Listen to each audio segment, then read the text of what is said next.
छलकाए, नैन सुधा वर्षाए, मुख मधुरस छलकाए, नैन सुधा वर्षाए, प्रभु पे न्योछावर हो सर्वस अपना, सुख में सदा लहराए, प्रभु संदेश सुनाए, प्रभु पे न्योछावर हो सर्वस अपना, सुख में सदा लहराए, प्रभु संदेश सुनाए, तपस्वी वही।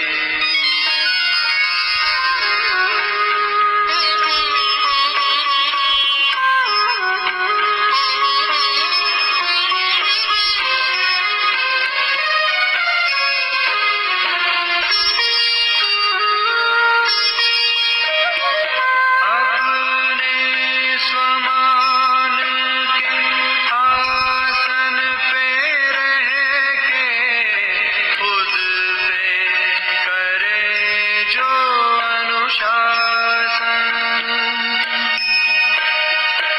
उनके लिए ही है इस संगम पर प्रभु के दिल का सिंहासन।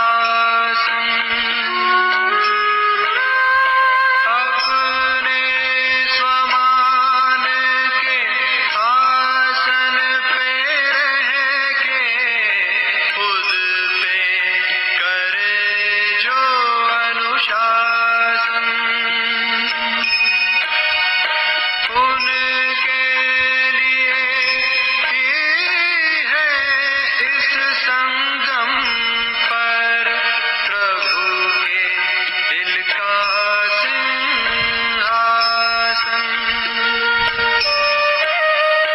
योग अगन के मधुर तपन से जग के ताप मिटाए, प्रभु संदेश सुनाए,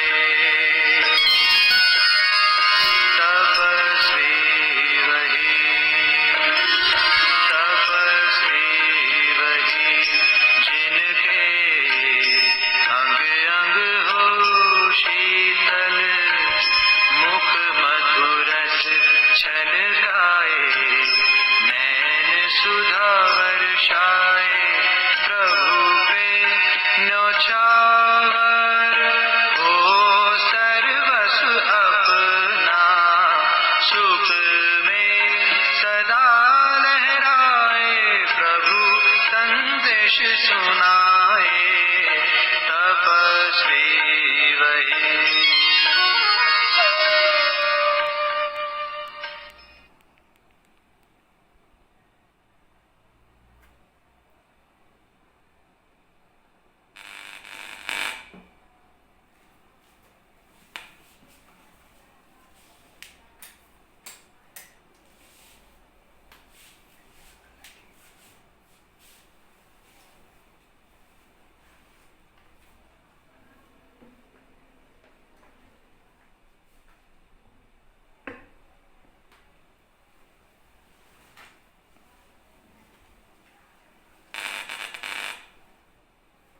ओम शांति। आज के बाबा के 1 तारीख के महावाक्य है। आज बाबा ने खास कहा है, अभी हमने गीत में भी सुना, तपस्वी वही है जिनके अंग अंग शीतल है। आज बाबा ने अंग को शीतल करने की युक्ति बताई है। हम अपने अंग को कैसे शीतल कर सकते हैं। अंगों को शीतल करने के लिए आज खास बाबा ने कहा है, बच्चे विदेही बनो, देही अभिमानी स्थिति में स्थित हो जाओ, देहधारियों को याद मत करो। जितना विदेही बनेंगे देहधारियों से इस देह से बुद्धि हटती रहेगी, उतना ही हमारे अंग अंग शीतल होते जाएंगे। दूसरा बाबा ने आज खास कहा है, लगातार लगभग 3-4 दिन से बाबा ये बात कह रहे हैं कि बच्चे अपना चार्ट रखो। जितना अपना चार्ट रखेंगे उतना ही सुधार आएगा। अपने को सुधार लो। अभी भी बाबा सुनने के लिए तैयार है। तुम जो भी गलती करते हो, बाबा कहते हैं आज कि मुझे सुनाओ। अगर तुम मुझे सुनाओगे तो मैं तुम्हारी आधी गलती माफ कर दूंगा, तुम्हें आधी क्षमा मिल जाएगी, बाकी आधी के लिए तुम्हें पुरुषार्थ करना होगा।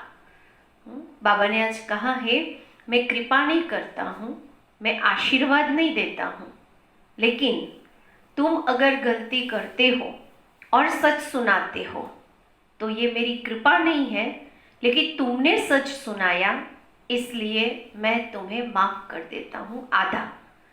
100% तो हमें माफ़ी नहीं मिलती है हमारी गलती की, लेकिन बाबा को सच सुनाने से क्या होगा, आधी गलती की माफ़ी मिल जाएगी। आज बाबा ने बार बार बहुत सारी धारणा की पॉइंट्स बताई है। अपने में सुधार लाओ। अभी भी बाबा है, नहीं तो पछताना पड़ेगा, रोना पड़ेगा। बाबा बाप के रूप में बैठ के सुन रहा है। अंत समय बाबा सुनेगा भी नहीं, आधी भी माफ नहीं होगी। इसलिए बाबा ने कहा है कि कोई ऐसी गलती करके बाप का नाम बदनाम नहीं करना, क्योंकि सतगुरु का निंदक ठोर न पाए। और ज्ञान मार्ग के हिसाब से, बाबा के हिसाब से, सतगुरु शिव बाबा की अगर मैंने निंदा कराई तो ठोर न पाना, इसका मतलब है कि हमें सतयुग में उच्च पद की प्राप्ति नहीं होगी।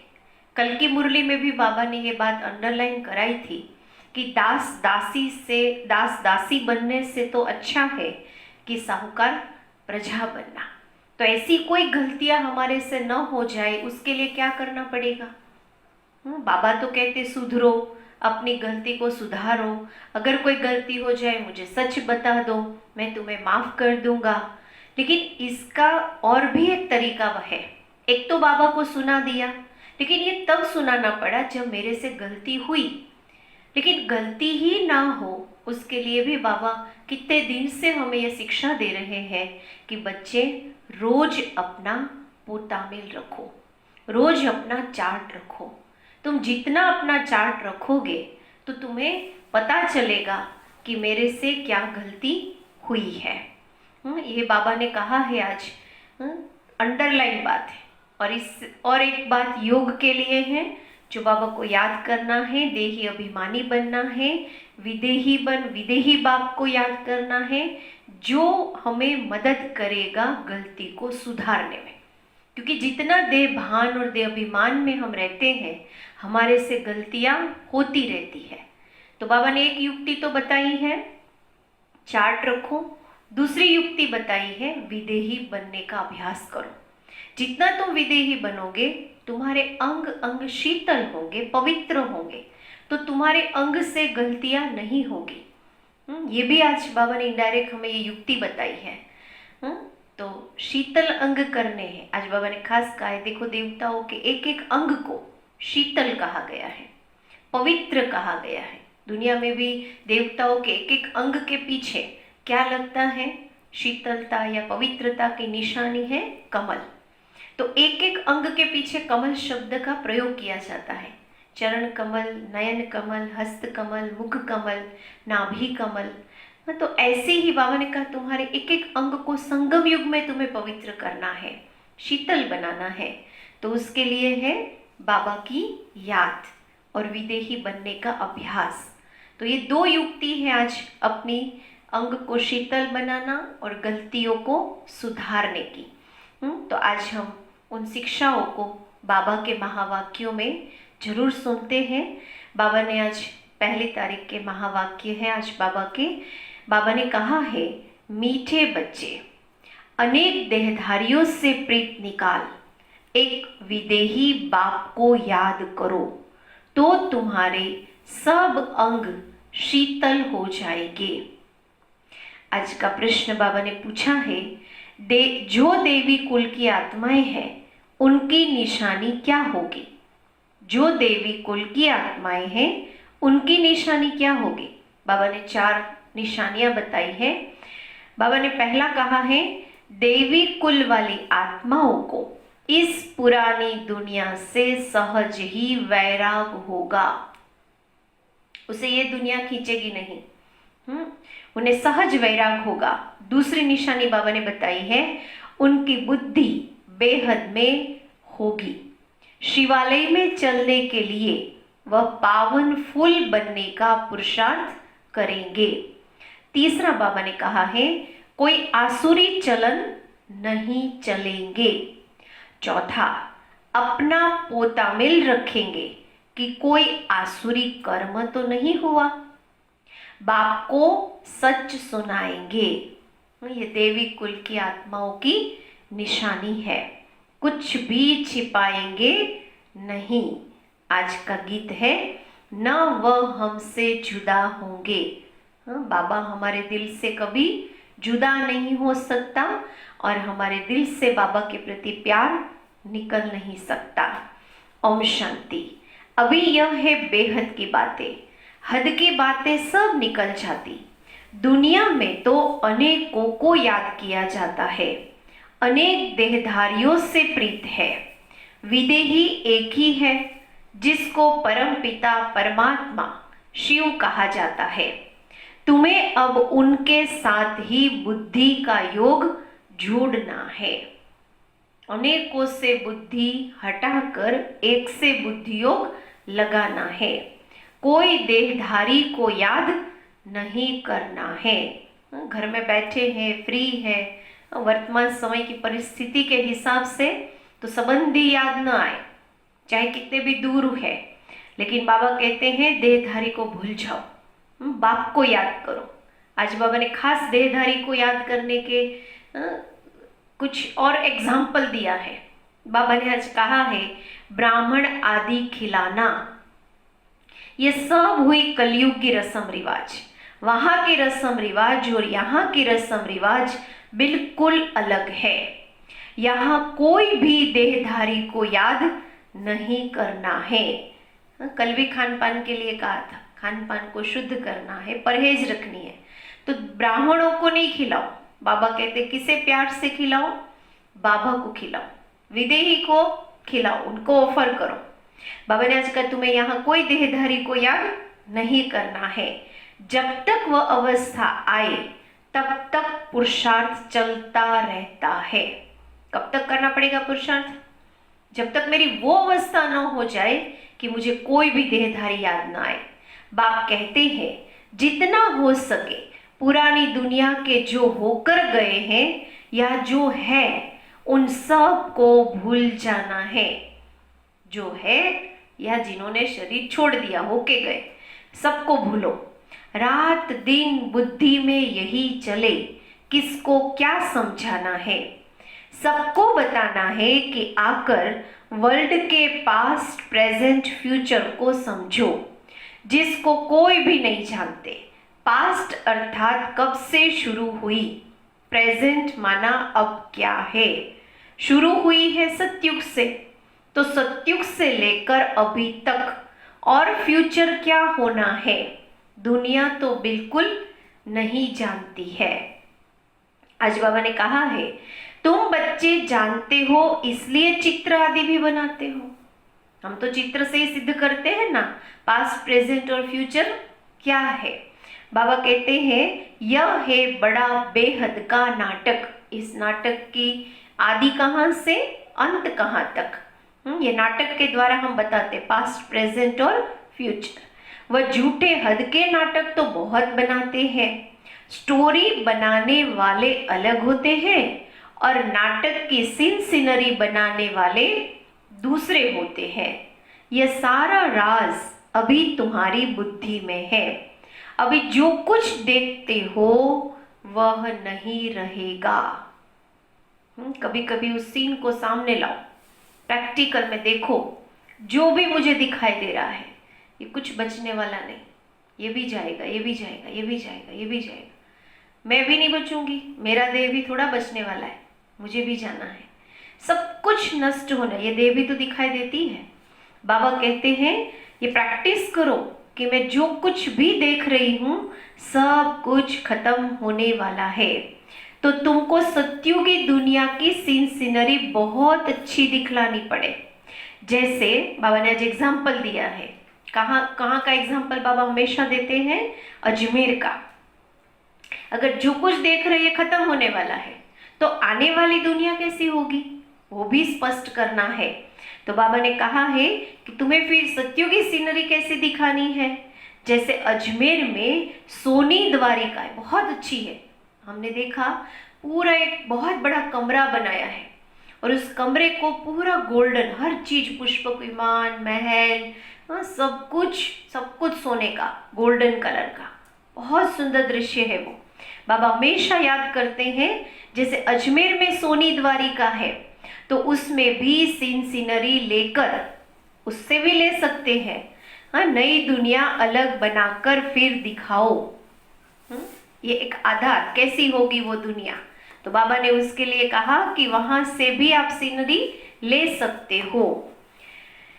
बाबा ने आज कहा इस पुरानी दुनिया को आग लगनी है, इनका भी नक्शा तो है ना, और यह नई दुनिया मर्ज हो रही है, ऐसे ऐसे ख्याल कर अच्छी रीति बनाना चाहिए, यह तो तुम समझते हो। इस समय मनुष्यों की बिल्कुल है जैसे पत्थर बुद्धि। बाबा कितने दिन से पत्थर बुद्धि, पारस बुद्धि, पत्थर बुद्धि, पारस बुद्धि का कॉन्ट्रास्ट बताते। हाँ, आज भी बाबा वापिस याद कर रहे हैं। अभी सबकी बुद्धि कैसी हो गई है, पत्थर। शिव बाबा पारस है, हाँ, तो पारस के संग में रहने से हमारी बुद्धि भी पारस हो जानी चाहिए। जितना बाबा की बातों को चिंतन में लाएंगे उतनी बुद्धि पारस होती जाएगी। कितना तुम समझाते हो फिर भी बुद्धि में बैठता नहीं। जैसे नाटक वाले सुंदर सीन सीनरी बनाते हैं, ऐसे कोई से मदद लेकर स्वर्ग के सीन सीनरी बहुत अच्छी बनानी चाहिए। वो लोग आइडिया अच्छी देंगे, युक्ति बताएंगे। आज ये तब बाबा ने कहा था, साकार बाबा ने, जब ऐसी कोई सीनरी अपने पास नहीं थी। उसके बाद तो बहुत सारे म्यूजियम बन गए जहाँ ये स्वर्ग की सीनरी हम अभी दिखाते हैं। उस टाइम पे ऐसा कुछ सेवा नहीं थी, ऐसा कोई आइडिया नहीं था, लेकिन बाबा ने बहुत सारे एग्जाम्पल दे करके फिर बाद में ये अभी बहुत सारी जगह पे स्वर्ग की सीनरी हो गई है। तो बाबा ने कहा, बाबा लोग आइडिया अच्छी देंगे, युक्ति बताएंगे, उनको समझाकर ऐसा अच्छा बनाना चाहिए जो मनुष्य आकर समझे। बरोबर सतयुग में तो एक ही धर्म था, तुम बच्चों में भी, आज कहा है बाबा ने, तुम बच्चों में भी नंबरवार है जिनको धारणा होती है। दे अभिमानी बुद्धि को छीछी कहा जाता है। कितने प्रकार की बुद्धि है। बाबा ने आज कहा, एक तो पत्थर बुद्धि है, दे अभिमानी बुद्धि है। देही अभिमानी को गुलगुल कहा जाता है, अभी तुम फूल बनते हो। दे अभिमानी रहने से कांटे के कांटे रह जाते हैं। तो बच्चों को तो इस पुरानी दुनिया से वैराग है, तुम्हारी है बेहद की बुद्धि। पहले कौन सी बुद्धि कहा, पत्थर बुद्धि, पारस बुद्धि। फिर कहा दे अभिमानी बुद्धि।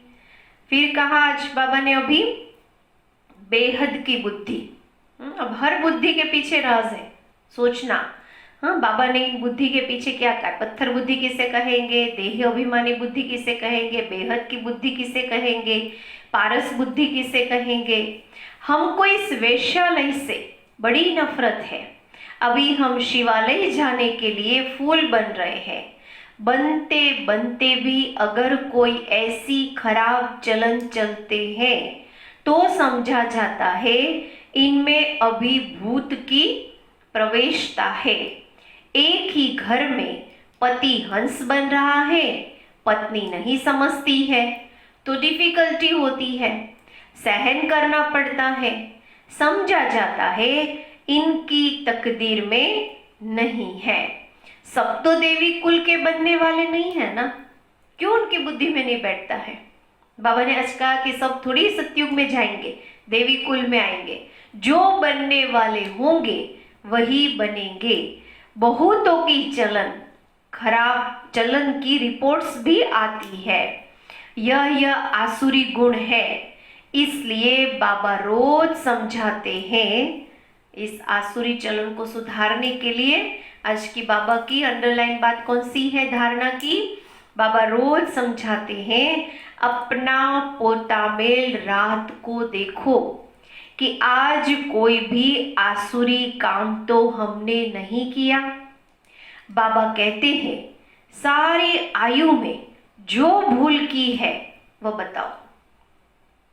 कोई कड़ी भूल करते हैं तो फिर सर्जन को बताने में लज्जा आती है, क्योंकि इज्जत जाएगी ना, न बताने से फिर नुकसान हो जाए। माया ऐसे थप्पड़ मारती है जो एकदम सत्यानाश कर देती है। सत्यानाश हो गई तब तो गलती हुई ना। बाबा कहते हैं माया के प्रभाव है जो हमारे से गलतियां हो जाती है, लेकिन अगर हम पोता में रखेंगे तो हमें महसूस होगा कि हम माया के वश हैं, हमें ये गलती नहीं करनी है। तो बाबा कहते हैं नहीं तो सत्यानाश होगी। माया तो बड़ी जबरदस्त है, 5 विकारों पर जीत पा नहीं सकते तो बाप भी क्या करे। बाबा भी कह रहा है मैं भी क्या कर सकता हूँ, भगवान भी कुछ नहीं कर सकता। अगर वो विकारों के वश हो गया है, माया की प्रवेशता उसमें है, माया के वश है, बाबा कहते मैं भी क्या कर सकता हूँ। बाप तो कहते हैं, सुनो क्या कहते हैं। बाबा ने आज कहा है मैं रहम दिल भी हूँ तो कालों का काल भी हूँ, समझाता हूँ, ये मेरा रहम है। मैं शिक्षा देता हूँ, सावधानी देता हूँ, ये मेरी रहम दिली की निशानी है। लेकिन अगर फिर भी नहीं सुधरते हैं, नहीं समझते हैं, तो आगे क्या कहा? कालों का काल भी हूँ, मुझे बुलाते ही है पतित पावन, आकर हमें पावन बनाओ। बाबा ने कहा मेरा नाम तो दोनों है ना, कैसे रहम दिल हूँ फिर कालों का काल हूँ, वह पार्ट भी बजा रहा हूँ। अभी कौन सा पार्ट चल रहा है बाबा का? रहम दिल वाला या कालों का काल वाला? बाबा कहते हैं ये दोनों पार्ट में अभी बजा रहा हूँ। कांटों को फूल बनाते हैं तो तुम्हारी बुद्धि में वह खुशी है। आज बाबा ने कहा है, अमरनाथ बाप कहते हैं तुम सब पार्वतिया हो, अभी तुम मामेकम याद करो तो तुम अमरपुरी में चले जाएंगे। ऐसा कहते हैं। पार्वती ने हर जन्म मेहनत की, हर जन्म तपस्या की, और क्या बन गई? शिव की बन गई। हर जन्म तपस्या करके शिव को पति के रूप में प्राप्त किया। एक बार वो कहती है कि क्या मुझे हर जन्म तपस्या करनी पड़ेगी, हर जन्म आपको पाने के लिए इतनी मेहनत करनी पड़ेगी? ऐसा कुछ करो जो मुझे तपस्या ही न करनी पड़े, सदा मैं आपकी बन के रहूं। हाँ, तब कहते हैं कि अमरनाथ ने पार्वती को अमर कथा सुनाई ताकि वो अमर हो जाए, सदा ही शिव की बन के रहे। तो बाबा भी यही कहते, तुमने जन्म जन्म बहुत तपस्या की मुझे पाने के लिए, अभी मैं तुम्हें क्या कर रहा हूँ? अमर कथा सुना रहा हूँ। तो अभी क्या करो तुम? मुझ एक को याद करो तो तुम अमरपुरी में चले जाएंगे और तुम्हारे पाप नाश हो जाएंगे। उस यात्रा करने से तुम्हारे पाप नाश तो होते ही नहीं है। यह है भक्ति मार्ग की यात्राएं। अच्छा, अभी बाबा क्या पूछ रहे हैं? बाबा के पॉइंट एकदम अलग है। बाबा कहते हैं बच्चों से ये प्रश्न भी पूछते हैं कि खर्चा कैसे चलता है। कई बाबा के घर में आते हैं तो उनके यही संकल्प चलते कि आप किसी का लेते नहीं हो, चंदा डोनेशन नहीं लेते हो, तो आपका ये सब कुछ चलता कैसे है? लेकिन बाबा ने आज आगे कहा है, परंतु ऐसा कोई समाचार देते नहीं कि हमने यह रेस्पॉन्ड किया, हमने उनको क्या जवाब दिया। बाबा कहते ये मुझे भी बताओ कि तुम उनको क्या कहते हो। हम तो समझाते हैं ना उन्हें कि ये परिवार है, परिवार में सब अपने को जिम्मेवार समझ करके हाँ, अपना परिवार है, उस हिसाब से बाबा के इस घर को चलाते हैं।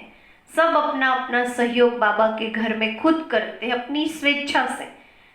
और जिनके अंदर बहुत सारी बुराइयां थी, जो वेस्ट हमारा खर्च होता था, वो सब इस कार्य में लगाते हैं।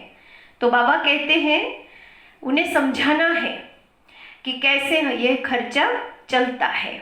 इतने सब बच्चे, आज बाबा ने भी तो आगे कहा है क्या समझाना है, इतने सब बच्चे ब्रह्मा की औलाद ब्राह्मण है, तो हम ही अपने लिए खर्चा करेंगे ना। राजाई भी श्रीमत पर हम स्थापन कर रहे हैं अपने लिए, राज्य भी हम करेंगे, राजयोग हम सीखते हैं तो खर्चा भी हम करेंगे। शिव बाबा तो अविनाशी ज्ञान रत्नों का दान देते हैं, जिससे हम राजाओं का राजा बनते हैं। बच्चे जो पढ़ेंगे वही खर्चा करेंगे ना। कैसे चलता है बाबा का कार्य? सब उनके बच्चे, ब्राह्मण बच्चे खर्चा करते हैं। समझाना चाहिए हम अपना खर्चा करते हैं, हम कोई भीख व डोनेशन नहीं लेते हैं, परंतु बच्चे सिर्फ लिख देते हैं कि यह भी पूछते हैं। इसलिए बाबा ने कहा था, बाबा कहते कई बच्चे बाबा को सिर्फ लिख देते हैं कि बाबा कईयों ने हमें ये प्रश्न पूछा, लेकिन क्या जवाब दिया वो नहीं बताते हैं। इसलिए बाबा ने कहा था जो सारे दिन में सर्विस करते हैं वह शाम को पोता मेल बताना चाहिए, किसको क्या समझाया, किसने क्या पूछा, फिर उसकी पीठ होनी चाहिए। ऐसा नहीं उसने पूछा हम जवाब दे ही नहीं पाए और वो ऐसे ही संतुष्ट हुए बिना रह गया। बाबा कहते पीठ होनी चाहिए ना। बाकी आते तो ढेर हैं, वह सब प्रजा बनती है। ऊंच पद प्राप्त करने वाले बहुत थोड़े हैं, राजाएं थोड़े होते हैं, साहूकार भी थोड़े बनते हैं, बाकी गरीब बहुत बनते हैं। यहाँ भी ऐसे ही है, तो देवी दुनिया में भी ऐसे ही होंगे। कलयुगी दुनिया में साहूकारों गिनती के हैं, गरीब प्रजा तो बहुत बहुत बड़ी संख्या में है। ऐसा ही सतयुग में होगा, गरीब ज्यादा होंगे, राजाएं तो कम होंगे, साहूकार कम होंगे। राजाएं स्थापन होती है, उसमें नंबरवार सब चाहिए। बाप आकर राजयोग सिखलाए, आदि सनातन देवी राजधानी की स्थापना कराते हैं। देवी धर्म की राजधानी थी, अभी नहीं है। बाप कहते हैं मैं फिर स्थापन करता हूं, तो किसी को समझाने के लिए चित्र भी ऐसा चाहिए। बाबा की मुरली सुनेंगे तो करेंगे, दिन प्रतिदिन करेक्शन तो होती रहती है। तुम अपनी अवस्था को भी देखते रहो, चित्रों की भी करेक्शन करो और साथ साथ बाबा ने आज कहा है अपनी अवस्था को भी देखते रहो, कितना करेक्ट होती जाती है। बाप आकर गंदगी से निकालते हैं, जितना जो बहुतों को निकालने की सर्विस करेंगे वह उतना ऊंच पद पाएंगे। वापिस बाबा ने धारणा की पॉइंट और भी बताई है। बाबा ने कहा है तुम बच्चों को तो एकदम क्षीरखंड होकर रहना चाहिए। कितने दिन से बाबा ये वाक्य रिपीट कर रहा है, लड़ाई झगड़ा नहीं करना है, क्षीरखंड होकर रहना है। सतयुग से भी यहाँ बाप तुमको उच्च बनाते हैं। कितना बड़ा महान वाक्य है ये, इसकी गहराई में जाओ। भगवान सतयुगी देवताओं से भी ये ब्राह्मण कुल में, उच्च कुल में हमें लेके आए हैं। देवताओं से भी ऊंचे ब्राह्मण है। तो बाबा कहते हैं देखो तुम्हें कैसा होके रहना चाहिए, तुम्हारी चलन कैसी होनी चाहिए। यहाँ बाप तुमको ऊंच बनाते हैं, सतयुग से भी। बाप ईश्वर पढ़ाते हैं तो उनको अपनी पढ़ाई का जलवा दिखाना है। सिर्फ पढ़ रहे हैं नहीं, पढ़ाई का प्रूफ देना है। हाँ, कितना हमने अपने में चेंज लाया, तब तो बाप भी कुर्बान जाएंगे ना। आज बाबा की अंडरलाइन बात है। बाबा ने कहा है जो अपनी पढ़ाई का जलवा दिखाएगा कि देखो मैंने कितना पढ़ाई किया, प्रैक्टिकल सबूत देंगे, तो बाबा कहते मैं भी उन बच्चों के ऊपर कुर्बान जाऊंगा। दिल में आना चाहिए बस, अभी तो हम भारत को स्वर्ग बनाने का ही धंधा करेंगे। ये नौकरी आदि करना वो तो करते रहेंगे, पहले अपनी उन्नति का तो करें, है बहुत सहज, मनुष्य सब कुछ कर सकते हैं। गृहस्थ व्यवहार में रहते राजाई पद पाना है, इसलिए रोज अपना पोता मेल निकालो। आज खास हम चेक करेंगे सारे दिन में, और बाबा की आज्ञा का पालन करके रात को बाबा को अपना पोता मेल देंगे। सेवा का, याद का और धारणा का, खास जो बाबा ने आज मांगा है हमारे से। हाँ, बाबा ने कहा है कितना बाबा को याद किया, कितना दूसरों को समझाया, कैसे समझाया, और बाबा ने दूसरा क्या कहा है, अपनी चलन का, सारे दिन का फायदा और नुकसान निकालो। पोता मेल नहीं निकालते तो सुधरना बड़ा मुश्किल है। ये भगवान के महावाक्य। हम बल सोच रहे हो चार्ट की क्या जरूरत है, चार्ट की क्या जरूरत है, लेकिन भगवान ने अपना महावाक्य यही सुनाया है कि अगर तुम पोता मेल नहीं रखते हो तो सुधरना बड़ा मुश्किल है। बाप का कहना मानते ही नहीं है, रिजल्ट दे रहे बाबा, मेरा कहना मानते ही नहीं। मैं तो रोज कहता हूँ चार्ट रखो चार्ट रखो, फिर भी नहीं मानते, मेरी भी नहीं सुनते हैं। रोज देखना चाहिए। अब चार्ट में क्या चेक करना है, रोज देखना चाहिए किसी को हमने दुख तो नहीं दिया, पद बहुत ऊंचा है, अथाह कमाई है, नहीं तो फिर रोना पड़ेगा। रेस होती है ना, कोई तो लाखों रुपया कमा लेते हैं, कोई तो कंगाल के कंगाल ही रह जाते हैं। अभी तुम्हारी है ईश्वरीय रेस, इसमें कोई दौड़ी आदि नहीं लगानी है, सिर्फ बुद्धि से प्यारे बाबा को याद करना है। कुछ भी भूल हो तो क्या करो, आज बाबा ने खास कहा है, कुछ भी भूल हो तो झट सुनाना चाहिए, बाबा हमसे ये भूल हुई, कर्मेंद्रियों से यह भूल की। बाप कहते हैं राइट रॉन्ग तो सोचने की बुद्धि मिली है, कम से कम बाबा भी क्यों माफ करता है। देखो ये बहुत बड़ी बात आज बाबा ने कही है, मैं क्यों आधी भी माफ कर देता हूँ, मुझे सच बताते हैं। कम से कम इतना तो एहसास हुआ, इतनी बुद्धि तो मिली कि मैंने ये गलती की। क्योंकि कई बार ऐसा होता है कि हमारे से जो गलती हो जाती है वो एहसास भी हमें नहीं होता है कि ये हमारे से गलती हो गई। तो ये एहसास जो हमें हुआ ना, उसकी बाबा हमें माफी देता है। इसलिए बाबा ने कहा है कि कम से कम रॉन्ग राइट को सोचने की बुद्धि तो मिली है ना, तो अब रॉन्ग काम नहीं करना है। रॉन्ग काम कर दिया तो बाबा तोबा तोबा, क्षमा करना, क्योंकि बाप अभी यहाँ बैठे हैं सुनने के लिए। हमारी गलती को अभी भी सुन रहा है, अंत में तो सुनेगा ही नहीं। चाहे कुछ भी कहे, कितने भी हम उसे क्षमा मांगे, गिड़गिड़ाएंगे, भगवान तब नहीं सुनेगा। बाबा के तभी फिर भी मैं बैठा हूं तुम्हारी गलती को सुनने के लिए। जो भी बुरा काम हो जाए तो फौरन बताओ, वह लिखो, बाबा ये बुरा काम हुआ, तो तुम्हारा आधा माफ हो जाएगा। ऐसे नहीं कि मैं कृपा करूंगा, क्षमा व कृपा पाई की भी नहीं होगी। सबको अपने को सुधारना है। बाप की याद से विकर्म विनाश होंगे। पास्ट का भी योग बल से कटता जाएगा। पास्ट का भी है हमारा पाप का खाता, गलतियों का जमा है। बाबा कहते बाबा को याद करेंगे, योग बल होगा तो पास्ट का भी खत्म होगा और अभी जो गलतियां हुई है वो भी माफ होती जाएगी। बाप का बनकर फिर बाप की निंदा नहीं कराओ। सतगुरु के निंदक ठोर न पाए। ठोर तुमको मिलती है बहुत ऊंची। सत्युगी दुनिया में हमें उच्च पद मिलता है, ये ऊंची ठोर है। दूसरे गुरुओं के पास कोई राजाई की ठोर थोड़ी है। यहाँ तुम्हारी एम ऑब्जेक्ट है। भक्ति मार्ग में कोई एम ऑब्जेक्ट होती नहीं, अगर होती भी है तो अलकाल के लिए।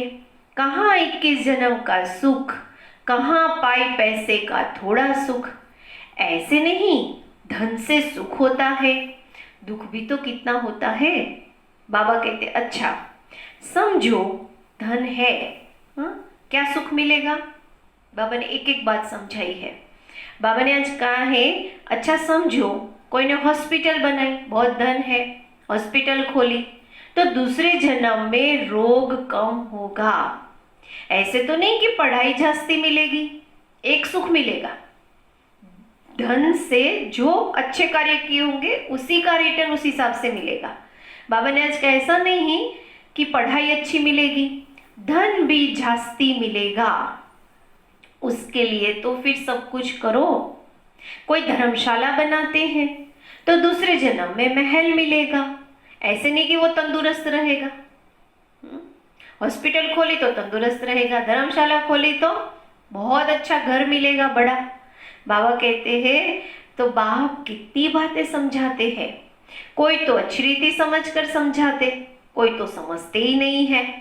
तो रोज अपना पोतामेल निकालो। आज बाबा बार बार हमारे से चाहते हैं कि हम क्या करें, बाबा को समाचार दे, पोतामेल निकालें।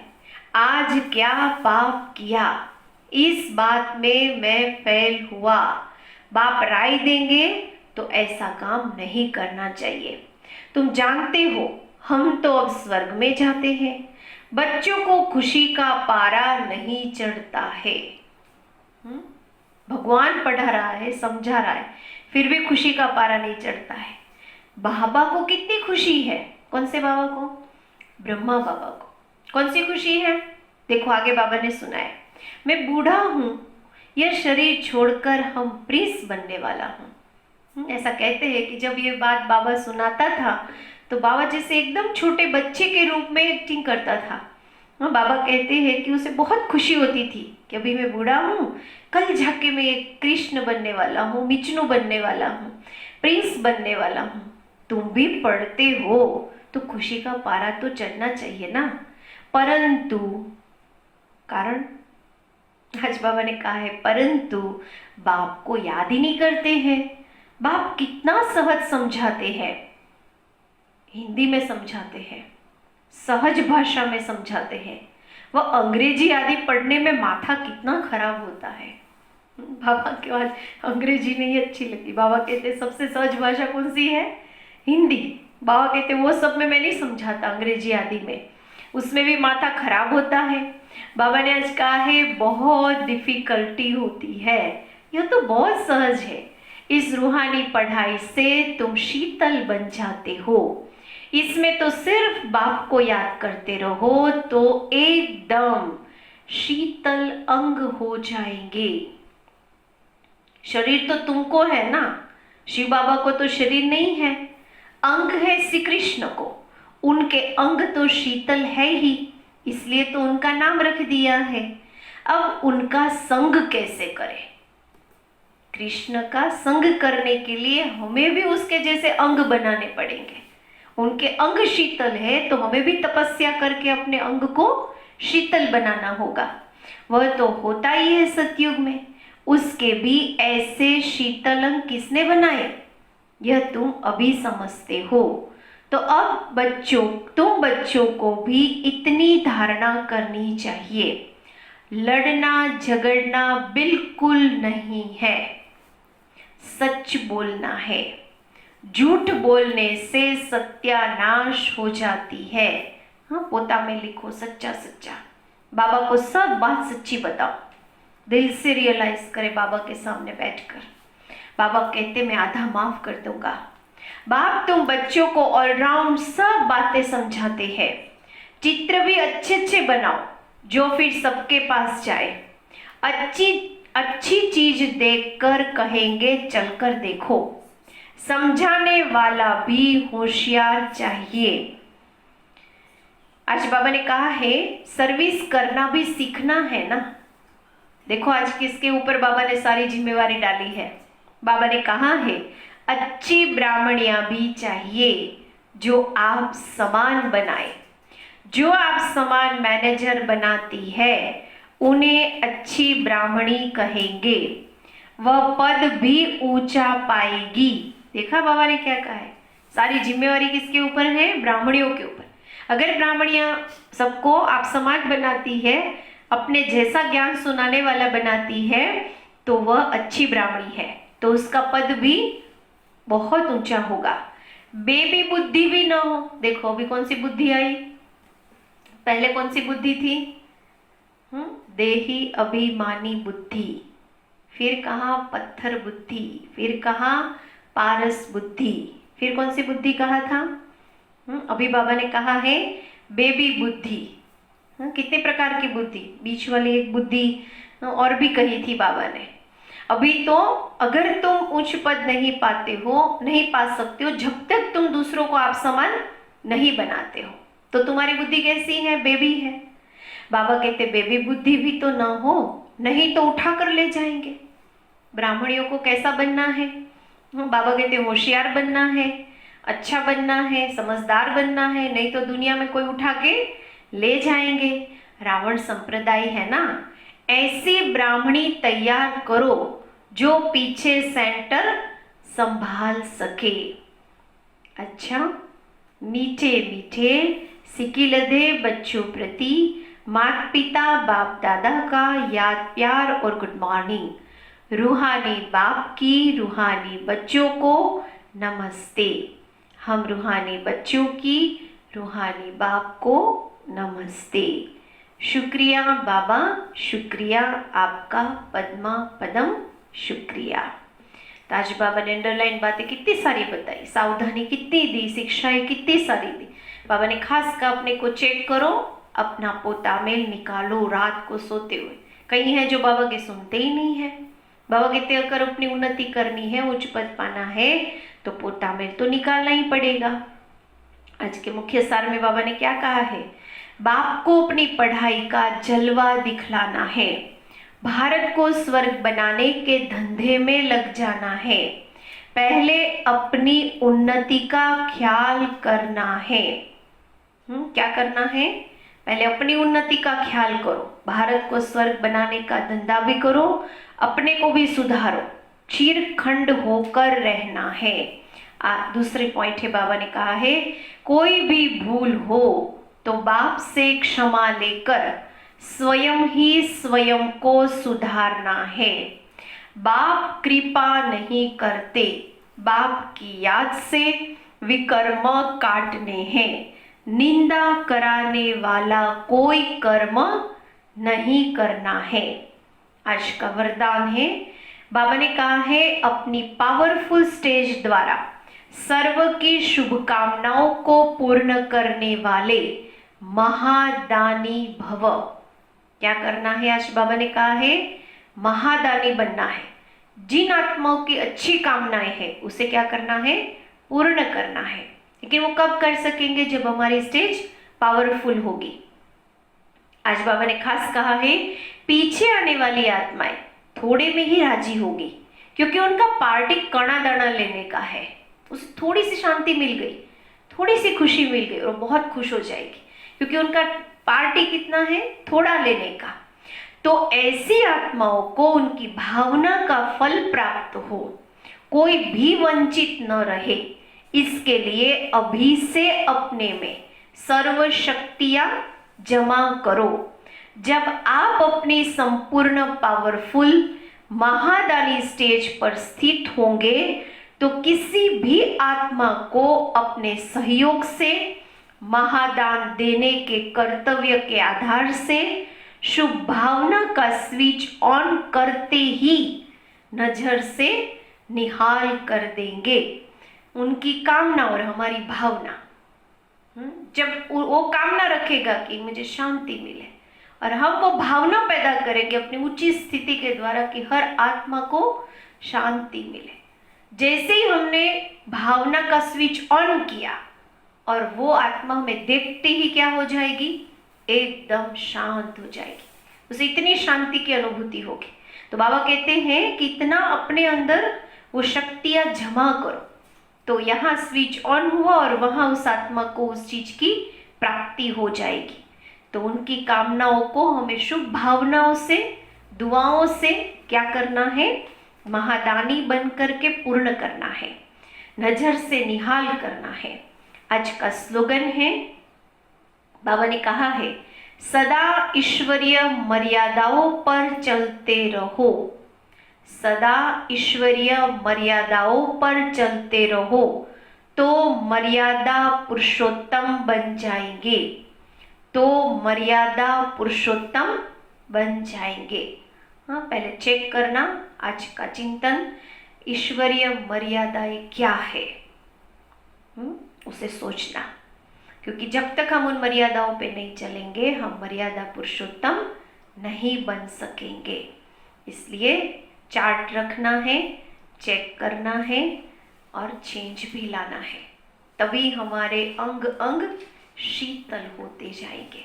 आज बाबा ने खास अंडरलाइन बात कही है कि जितना तुम मुझे याद करोगे, देह को भूलोगे, उतना तुम्हारे अंग शीतल होते जाएंगे। तो आज इसी संकल्प के साथ बाबा के साथ हम बात करेंगे, बाबा से शक्ति लेंगे, बाबा को याद करेंगे। कौन सा संकल्प लेंगे? मुझे महादानी बनना है। शुभ भावनाओं के आधार से हर आत्मा की कामनाओं को पूर्ण करना है। दूसरा बाबा ने कहा है खास, कौन सी बात? हमें तपस्या के द्वारा बाबा की याद से इस देहिक दुनिया को भूल करके अपने अंग अंग को शीतल बनाना है। बहुत सारी आज की धारणाओं की बातें हैं, उससे हम सारा दिन रिवाइज करेंगे।